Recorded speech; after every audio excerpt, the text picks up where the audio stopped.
Welcome to RN Reddy IT school. ఈరోజు మనతో పాటు జాబ్ గ్యారంటీ స్టూడెంట్ మేఘా సంజీష్ని ఉన్నాడు. సో ఇతనికి ఈరోజు ఈరోజు మా ఇన్స్టిట్యూట్లో 2 ఆఫర్స్ వచ్చాయి. రీసెంట్గా మేము 2 days బ్యాక్ ఒక డ్రైవ్ కండక్ట్ చేసాము. So the company name FTV, ఒక ఓటీటీ ప్లాట్ఫామ్ కంపెనీది మాదాపూర్లో ఉంది. సో వీళ్ళు డ్రైవ్ తీసుకొని 3 పొజిషన్స్కి వాళ్ళు ఆఫర్స్ రిలీజ్ చేశారు. 2 ఆఫర్స్ రిలీజ్ అయినాయి, ఒక ఆఫర్ హోల్డ్ ఉంది, అందులో మేఘా ఒకటి. So Megha, introduce your self. Coming to my self, నా పేరు మేఘ సంజీష్ను. నేను బీటెక్ ఫ్రమ్ గాయత్రి విద్యా పరిషత్ కంప్లీట్ చేశాను 2017. దాని తర్వాత ఆంధ్ర యూనివర్సిటీలో ఎంబీఏ చేశాను మార్కెటింగ్ అండ్ హెచ్ఆర్ స్పెషలైజేషన్లో. దాని తర్వాత మార్కెటింగ్ ఫ్రీలాన్స్ చేసి దాని తర్వాత ఏఐ కోర్స్ నేర్చుకున్నాను ఐఐటి మద్రాస్లో. దాని తర్వాత ఆర్ఎన్ రెడ్డి సార్ వీడియో యూట్యూబ్లో చూసి సార్ని అప్రోచ్ అయ్యి దాని తర్వాత ఇన్స్టిట్యూట్లో జాయిన్ అయ్యాను. 17 B Tech, right sir. 17 to 19 MBA, right sir. తర్వాత మార్కెటింగ్ జాబ్. Right sir. ఎన్ని రోజులు చేస్తుంటావు మార్కెటింగ్ జాబ్? మార్కెటింగ్ 2.5 years దాకా చేశాను సార్. రఫ్గా ఏదైనా నువ్వు బీటెక్ అయిన కానీ 3 + 4 7 years గ్యాప్ ఉంది. Right sir. తర్వాత నువ్వు ఐఐటి మద్రాస్లో ఆర్టిఫిషియల్ ఇంటెలిజెన్స్ కోర్సు ఆన్లైన్ చేశాను. ఆన్లైనే చేశాను. ఎన్ని రోజులు అది కోర్సు? ఇక్కడికి రాకముందు సార్. అంటే ఇప్పుడు ఐఐటి మద్రాస్లో ఆర్టిఫిషియల్ ఇంటెలిజెన్స్, అసలు ఆర్టిఫిషియల్ ఇంటెలిజెన్స్ ఎందుకు నేర్చుకున్నావు? అంటే ప్లాన్ ఏంటి అసలు? నాకు మ్యాథమెటిక్స్ బాగా వచ్చి sir. 10th class intermediate 100% sir mathematics. 1 mark కూడా మిస్ అవ్వలేదు. అండ్ బీటెక్లో నేను జాయిన్ అయినప్పుడు బీటెక్ మ్యాథమెటిక్స్ చాలా టఫ్ ఉంటుంది, అందులోనూ నాకు 98% వచ్చింది. M1, M2, M3 3 సబ్జెక్ట్స్లో కూడా నాకు 98% వచ్చింది. అందుకు ఆర్టిఫిషియల్ ఇంటెలిజెన్స్ మెయిన్గా కావాల్సింది మ్యాథమెటిక్స్ ఉండాలి ఫస్ట్గా. అది ఉండాలని చెప్పి అది ఎలాగో ఉంది కదా నా దగ్గర అని చెప్పేసి ఆర్టిఫిషియల్ ఇంటెలిజెన్స్కి వెళ్ళాను. కానీ ప్రోగ్రామింగ్ అంత నా దగ్గర లేదు సార్, నాలెడ్జ్ లేదు, ప్రోగ్రామింగ్ లేదు నా దగ్గర నాలెడ్జ్. దాని తర్వాత వాళ్ళని అప్రోచ్ అయిన తర్వాత నేను కోర్స్ నేర్చుకున్నాను. కానీ ఆన్లైన్ అవ్వడం వల్ల వాళ్ళు ఇచ్చిన ప్రాజెక్ట్స్ కానీ ఇవన్నీ కూడా ఆన్ టైం కంప్లీట్ చేయడం నా వల్ల కుదరలేదు. గైడెన్స్ కూడా వాళ్ళు ప్రొవైడ్ చేసినా సరే సెల్ఫ్ డిసిప్లిన్ అన్నది కొద్దిగా ల్యాగ్ అయింది. అందుకు ఆఫ్లైన్ ఉంటే ఏదన్నా కోర్స్ అండ్ దట్టు ఏదన్నా సాఫ్ట్వేర్ సైడ్ ఆర్టిఫిషియల్ ఇంటెలిజెన్స్ ఎలాగో నేర్చుకున్నాను, సాఫ్ట్వేర్ కూడా ఇంటర్ రిలేటెడ్ ఉంది. సో సాఫ్ట్వేర్ ట్రై చేద్దామని చెప్పి ఇలాగా వచ్చావు. తర్వాత ఇక్కడ .NET అయితే యాక్చువల్గా చాలామంది డిగ్రీ ఇంజనీరింగ్ అయిపోయాక మన దగ్గరికి వచ్చిన వాళ్ళు డేటా సైన్సు, ఆర్టిఫిషియల్ ఇంటెలిజెన్స్ కోర్సుల గురించి నేర్చుకుంటామని అడుగుతారు. సో అవి నేను వాళ్ళకి ఏం చెప్తానంటే, మీరు ఫ్రెషర్స్గా ఆర్టిఫిషియల్ ఇంటెలిజెన్స్, డేటా సైన్స్ అర్థమవ్వదు, చాలా టఫ్ ఉంటాయి ఆ కోర్సులు.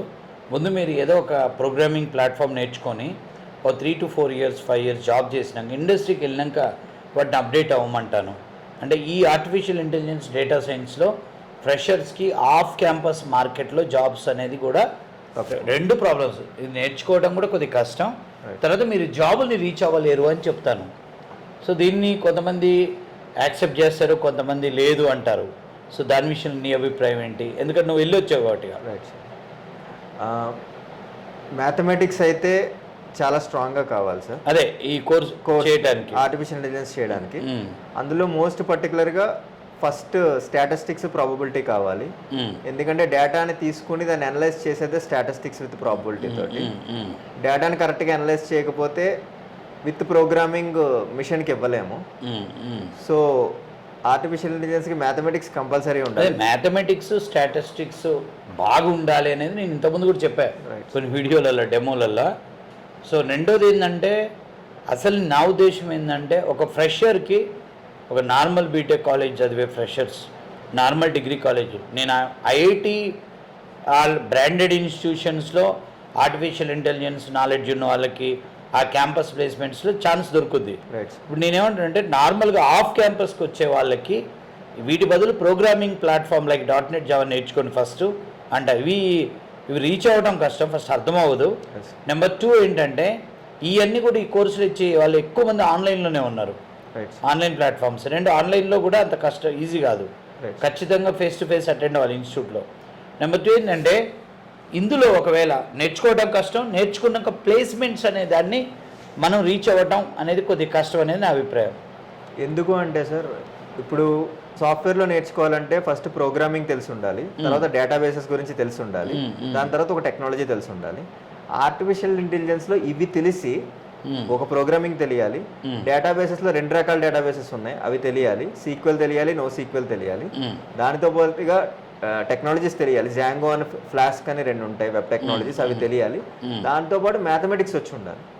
ఈ 3 కాకుండా మ్యాథమెటిక్స్ ఎక్స్ట్రా. నువ్వేమని సలహా ఇస్తావు? ఇప్పుడు ఒక బీటెక్ అయిపోయింది, ఇప్పుడు నువ్వు ఆల్రెడీ వెళ్ళొచ్చావు, తర్వాత .NET నేర్చుకున్నావు, జాబ్ కొట్టావు ఇప్పుడు.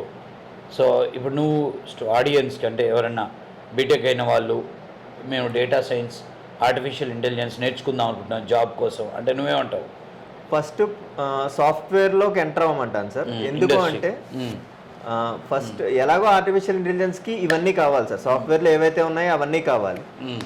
ఫస్ట్ సాఫ్ట్వేర్లోకి ఎంటర్ అయ్యి ఇంటర్న్షిప్ ప్రోగ్రామ్ ద్వారా ఏదైనా కంపెనీలోకి ఎంటర్ అయ్యి దాని తర్వాత ప్రాక్టికల్ ఎక్స్పీరియన్స్ సంపాదించి అండ్ సాటర్డే సండేస్ ఖాళీ ఉంటాయి కాబట్టి అప్పుడు మ్యాథమెటిక్స్ బుక్స్ చదువుకుంటే ఎలాగో programming knowledge with experience company ద్వారా వస్తుంది కాబట్టి అప్పుడు మ్యాథమెటిక్స్ విత్ ప్రోగ్రామింగ్ ఇంప్లిమెంట్ చేయొచ్చు. ఎలాగో నేర్చుకుంటాం కాబట్టి అప్పుడు 2 years తర్వాత ఎలాగో కంపెనీ మారినప్పుడు గ్రోత్ ఉంటుంది కాబట్టి మనకు ప్రాబ్లం ఉండదు అంటాను. సో ఆ టైంలో అప్డేట్ అవడం బెటర్ అంటాను సార్. సో ఇక్కడ ఇన్స్టిట్యూట్ యూట్యూబ్ ద్వారా తెలిసింది. అవును సార్. తెలిసినప్పుడు ఫస్ట్ నువ్వు నన్ను జూమ్ డెమోలో కలిసావు. అవును సార్. జూమ్ డెమోలో చెప్పాను నేను, ప్రొసీజర్ చెప్తే వచ్చేసావు, వచ్చి జాయిన్ అయినావు. సో ఇక్కడ ఇంటర్న్షిప్ ఎన్ని రోజులు పట్టింది నీకు? నేను ప్లేస్మెంట్కి మూవ్ అవ్వలేదు సార్, ప్రిపరేషన్ బ్యాచ్లోనే ఉన్నాను. టోటల్గా 7 months. ప్లేస్మెంట్కి మూవ్ అవ్వలేదు, అవ్వకముందు జాబ్ వచ్చింది. సో ఇంటర్న్షిప్ ఎన్ని రోజులు పట్టింది? టోటల్ 7 months పట్టింది సార్. మధ్యలో బ్రేక్ ఎన్ని రోజులు తీసుకున్నావు? 2 months తీసుకున్నాను. దేనికి తీసుకున్నావు బ్రేక్? 2 months అప్పుడప్పుడు ఆర్టిఫిషియల్ ఇంటెలిజెన్స్ మీద ఇంట్రెస్ట్ ఉండి కొన్ని ఫ్యామిలీ ప్రాబ్లమ్స్ కూడా ఉండి అలాగా ఇంటికి వెళ్ళిపోయావు. అలా ఇంటికి వెళ్ళడం, కొన్ని ఏంటంటే మళ్ళీ ఆర్టిఫిషియల్ ఇంటెలిజెన్స్ లైట్గా టచ్ చేయడం అలాంటివి చేశాను సార్. అది కొద్దిగా ప్రాబ్లం అయింది. మళ్ళీ ఇక్కడ బ్యాక్ వచ్చి 1 month కన్సిస్టెంట్గా ఉన్నంత 2 companies కొట్టాను. సో నువ్వు ఎంతమందికి మెంటర్గా ఉన్నావు? చాలా మంది మెంటర్షిప్ చేశాను. ఎంతమందికి ఉన్నావు? 40 members దాకా చేశాను సార్. ఆ మెంటర్షిప్ అనేది నీకు ఇప్పుడు ఎన్ని ఇంటర్వ్యూస్ అటెండ్ అయ్యావు? ఇప్పుడు 2 interviews అటెండ్ అయ్యాను. సెకండ్ ఇంటర్వ్యూ ఇది. సెకండ్ ఇంటర్వ్యూలో జాబ్ వచ్చింది కదా. సో ఆ మెంటర్షిప్ హెల్ప్ అయిందా? డెఫినెట్గా సార్. ఎందుకు అంటే వాళ్ళు అడిగేటప్పుడు suppose for example object oriented programming అనే కాన్సెప్ట్లో నాకు ఇంటర్ఫేస్ అర్థం కాలేదు, అబ్స్ట్రాక్ట్ క్లాస్ అర్థం కాలేదు అని డైరెక్ట్గా స్టూడెంట్స్ అడుగుతారు. మెంటర్షిప్ నన్ను అడుగుతారు డైరెక్ట్గా. అడిగినప్పుడు దాన్ని ఎక్స్ప్లెయిన్ చేసేటప్పుడు వాళ్ళకి అర్థమయ్యే వేలో చెప్పడానికి చాలా వరకు ట్రై చేస్తాను. ఆ ట్రై చేసేటప్పుడు ఇంటర్వ్యూలో కూడా నాకు అవే క్వశ్చన్స్ పడతాయి. అప్పుడు ఎవరు చెప్పని విధంగా నేను చెప్పడానికి స్కోప్ ఎక్కువ ఉంటుంది. ఎలాగో రీసెర్చ్ ఎక్కువ చేశాను కాబట్టి ఆ సైడ్ నుంచి అది నాకు నిజంగా 2 interviewsలో హెల్ప్ అయింది. 2 interviewsలోనూ నేను అలాగే మెంటర్షిప్. ఇప్పుడు మన దగ్గర కోర్సులు చేసే వాళ్ళలో నీకు మెంటర్ ఎవరు? Rahul full success. 4-5 interviews attend అయితే 4 offers వచ్చాయి. రాహుల్కి మెంటర్ ఎవరు? ప్రకాష్. Right sir. అంతే కదా, నీ గురువు రాహుల్ గురు ప్రకాష్ ఎక్కడికి వెళ్ళాడు? దుబాయ్ కంపెనీలో ఫస్ట్ ఇంటర్వ్యూలో కొట్టాడు. అతను ఎంతమందికి మెంటర్షిప్ చేసాడు? ఒక 60-70 మంది, 50-60 ఈజీగా. సో ఇక్కడ మనకు ఓవరాల్గా మోరల్ ఆఫ్ ద స్టోరీ ఏంటంటే ఇక్కడ మనం ప్రతి స్టూడెంట్గా మెంటర్గా ఉండండి. మీరు ఒక్కరికైనా మెంటర్షిప్ చేయండి అంటే చాలామంది అది టైం వేస్ట్, మనం ఎందుకు వాడికి టైం ఇవ్వాలని చెప్పి వీడిదేదో వీడు చేసుకుందామని ప్రాసెస్లో చాలా బ్యాక్ స్టెప్ వేస్తారు. మేబీ భయంతో కూడా కావచ్చు, బట్ మెంటర్షిప్ అయితే చాలా హెల్ప్ అవుతుంది. మనం చూస్తూనే ఉన్నాం, ఎవ్రీడే వీఆర్ సీయింగ్. అది డైరెక్ట్గా ఇంటర్వ్యూలో తెలుస్తుంది సార్ దాని వాల్యూ.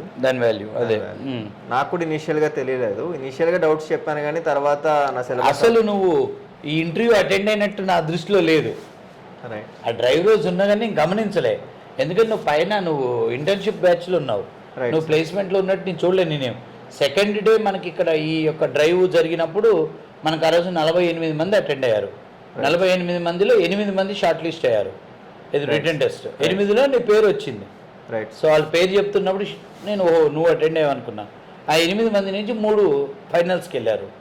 నువ్వు, సాయిబాబా అండ్ శ్రీకాంత్. సో అది అన్నట్టు 3 ఆఫర్స్ ఇచ్చారు, అంతే కదా. యా. సో ఓవరాల్గా ఇంకొక క్వశ్చన్ ఏంటంటే నువ్వు బీటెక్ అయినాక ఎంబీఏ చేసావు కదా, ఎందుకు? అంటే నాకు టీసీఎస్లో జాబ్ ఆల్రెడీ వచ్చింది సార్ బీటెక్ కంప్లీట్ అవ్వకుండానే.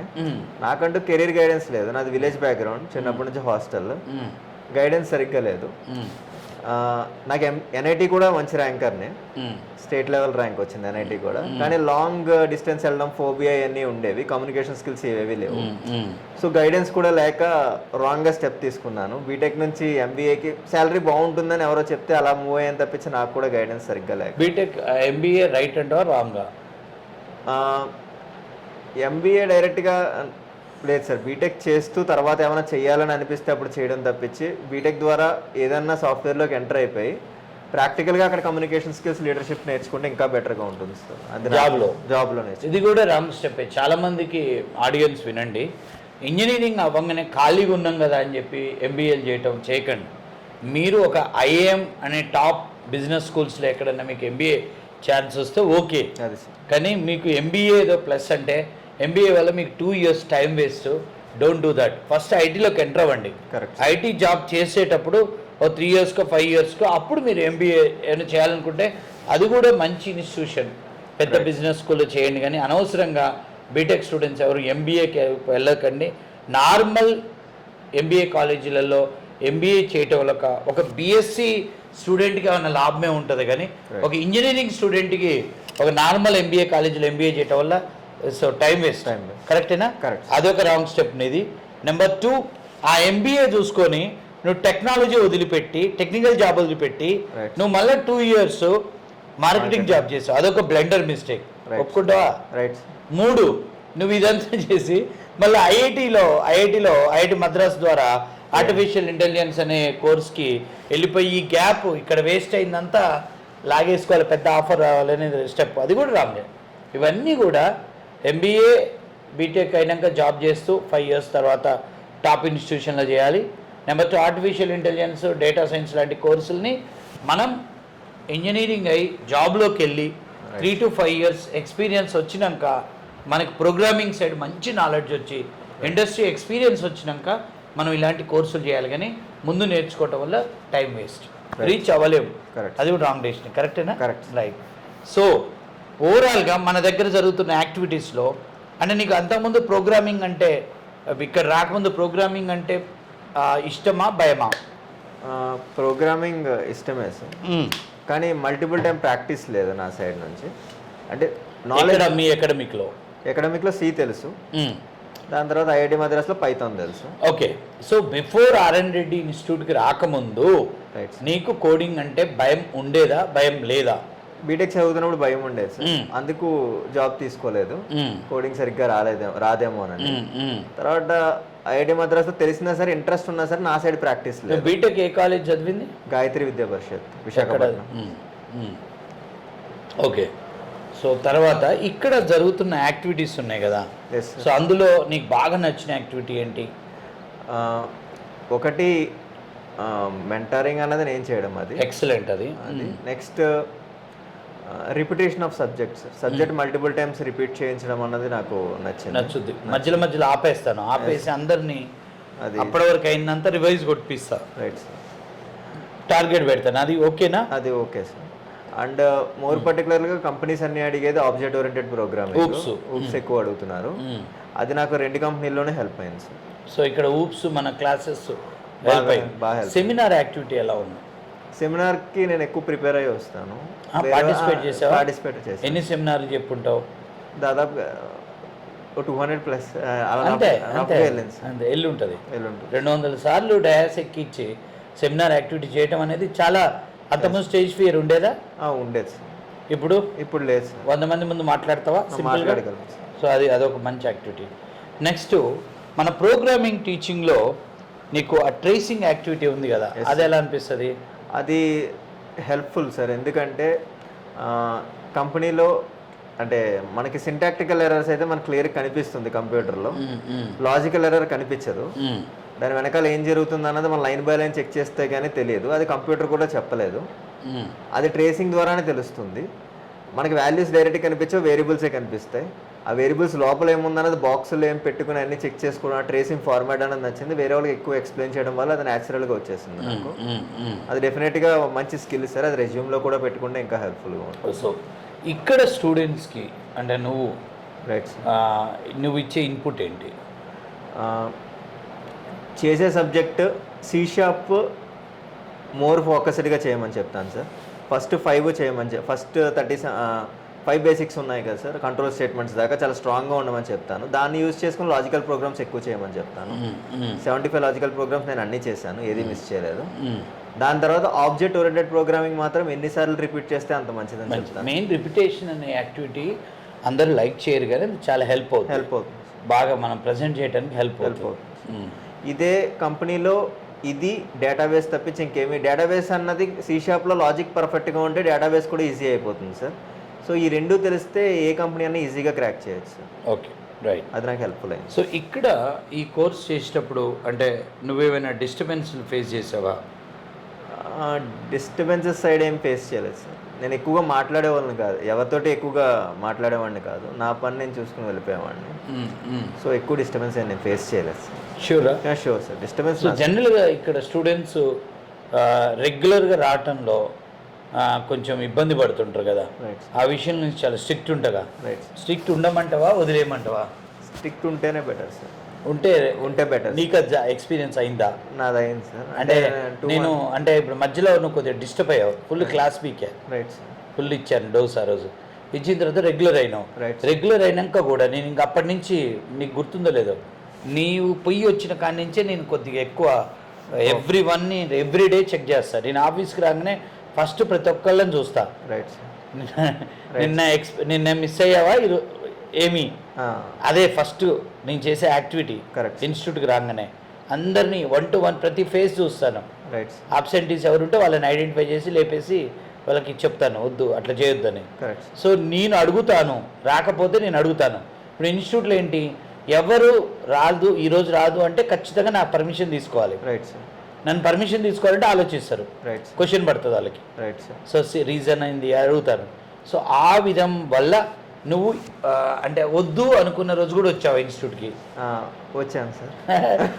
వచ్చావా? వచ్చాను సార్. అది జరిగి ఉంటుంది. జరిగింది సార్. ఎన్నిసార్లు జరిగి ఉంటుంది అది? అంటే ఏం పోతాంలే ఈరోజు, సరే రిలాక్స్ అవుదాం, చిల్ అవుదాం హాస్టల్లో అనుకుంటారు కదా. Yes. అని కూడా ఎందుకు అడుగుతాడు, ఎందుకు సతాయిస్తాడు, ఏమన్నా అంటాడేమో, మళ్ళీ ఆన్సర్ చేయాలి కదా, ఏదో పోదాంలే అని వచ్చావా? అది వచ్చిన తర్వాత 2 కంపెనీస్ లైన్గా వచ్చినాయి సార్. యాక్చువల్లీ దాని ముందు నేను అప్లై చేసింది లేదు. గ్యాప్ ఇచ్చావు మధ్యలో, 2 months ఇరెగ్యులర్ అయ్యావు.